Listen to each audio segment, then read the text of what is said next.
And what you see that's interesting about the Afghan Taliban and their takeover of power in 2021 is that, for their entire existence, I don't think anyone would discount the notion that the Taliban were a Pashtun organization, that 95, 96% of its support, certainly almost entirety of its membership in many ways, was Pashtun, not Can you Tajik. just explain the different ethnic groups in Afghanistan, just for right?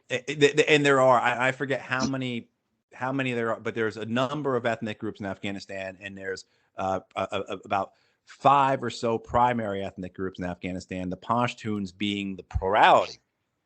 And of course, the Pashtuns are kind of split between East and Southern Afghanistan, and of course, Western Pakistan, right? And this gets in the whole Durand line, gets back to the Brits and their colonization, right? I mean, it's that a lot of history to all this. And of course, that history, what does that history do? That history is what provides the narrative for a lot of the motifs, the myths, the origin stories, the purposes, the realizations of these militant movements like the Taliban. So when the Taliban talk about being a national liberation force, they point back to the Soviets. They point back to the British, right? I mean, it gives them a history. So much of what they do is validated by their own history, even if it is a bit of myth making.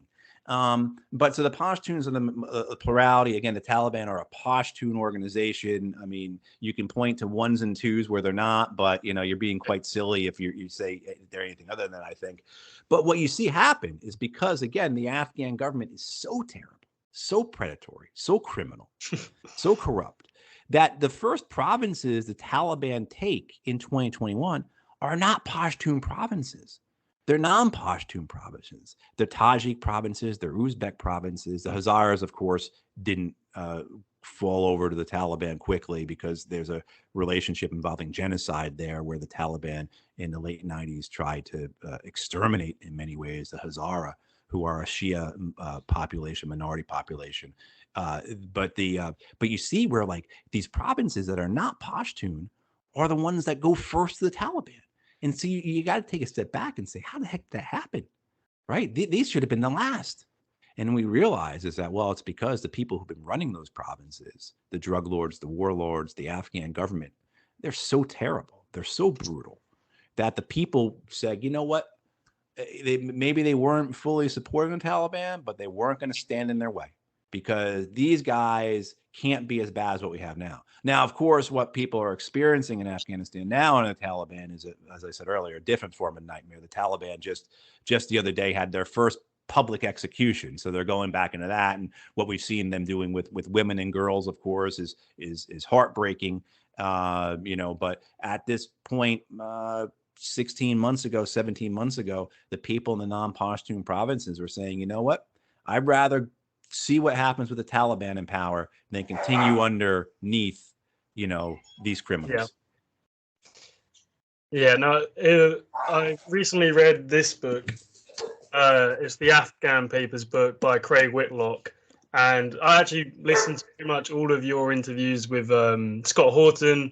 And basically, when the Afghan Papers came out, you were basically saying it was what we was discussing this whole time. But privately, many officials did say how the people hated the government so much that was put in power, obviously, by the US, and that they was so corrupt that they was just playing the waiting game. They're like, well, we don't really like the Taliban because they're brutal, but at least, they brought more order and got rid of the warlords. And then the government were just like, well, one, they're not even, at least the Taliban is a local, ethnic group, but obviously the government's actually put in by the West, financed by the West, trained. So they're just basically waiting for them both just to say, well, we're not really going to get involved, and we're just going to see which one it ends up being, because they both suck. That's right. And so like I have this image more of I think a lot of people were expecting this resistance to the Taliban, particularly say in the north of the country, where so what happens with Afghanistan is where you do have a mixed country for many years, and people will say these terrible things about Afghanistan, about how they've been fighting for thousands of years, all this non-historical, completely untrue things. I mean, you have this period from the late 1920s up until the early 70s where there's peace in Afghanistan. Yeah, there's some issues, and the king has to send out his little army to put down a tribal uprising here or there, but nothing like has occurred in the last 40 years, and certainly not the genocidal type of civil war that we have seen there. And so in the late 90s, the Taliban, as the Taliban were trying to take the entire country, the fighting against what was called the Northern Alliance, which was non-Pashtun, Tajiks, Uzbeks, Hazara, others, was really brutal and genocidal. I think that's a not an exaggerative term to use. I think it was genocidal in the sense that they were trying to exterminate each other.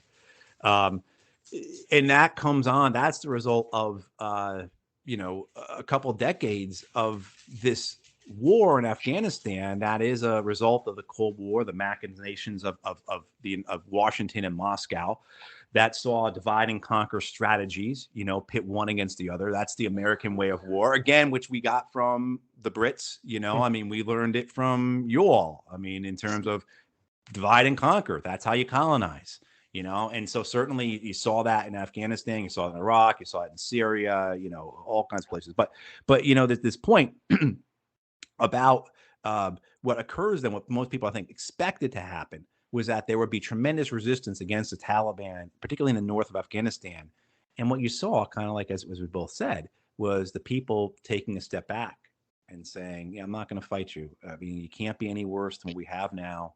Let's see what happens. And everyone is so tired. They've all been so victimized and brutalized. I mean, this is generations of families that have just been devastated by war. It is I don't know if it's the poorest country in the world, but it certainly is among Yemen, there. Yemen would be. Yeah, Yemen, exactly. Yemen. I mean, the same thing too. I mean, how could it be anything other than the poorest country in the world when everything has been destroyed? And that's what you see in Afghanistan, is everything has been destroyed. There is nothing there. The only for a young man, the only job opportunities are to join the Taliban, join the army or the police, or go to Iran, go to Pakistan. Grow what's that? Grow opium. Grow opium, but that's all controlled. That's labor. That is seasonal, and it's not a job. And it's it's not what I think. And you talk about economic opportunities, possibilities for people. It's not there. It hasn't been there for decades. And you see that where you have these issues with human capital, as it's called, because everyone who can get out has gotten out. And the problem being, of course, is that many of those who went back to Afghanistan when the West went in were opportunists. And they're the ones who took advantage of it. And so any of the economic growth, which all came from foreign assistance, or almost all came from foreign assistance, was, being co-opted by these opportunists. These carpetbaggers, if you will, people like Ahmed Wali Karzai, right, who becomes the governor of Kandahar, and the largest drug dealer in Afghanistan, if not the world. And what was he doing before that? He was running a restaurant in Baltimore. Really? I didn't know. Yeah. I mean, now this stuff is remarkable. If you were to write a novel, Louis, right, or a screenplay, and submit it, and they get out of here. This is too far fetched. No one's going to sit through this or believe this, and that's why old adage, right? Truth is stranger than fiction, and you have this where it's just so obscene, the obscenity of it all. I mean, it's not. It gets back to all the lying about it, right, and the corruption that went into it, and just I think that book that you described, Whitlock's book, The Afghan Papers, which I certainly recommend to people. That's what it shows. Everyone was lying about it, and they all knew, and they all went along with it, and so the shame of this war and what's occurring to the Afghan people, the war hasn't ended. The war is just in a different phase. Now they're living under brutal Taliban governorship, and they're starving, they're freezing. We don't hear about this year like we heard about it last year because of the Ukraine war. Just as like we never hear about Yemen, you never hear about what's happening in Libya, you never hear about what's happening sub-Saharan Africa.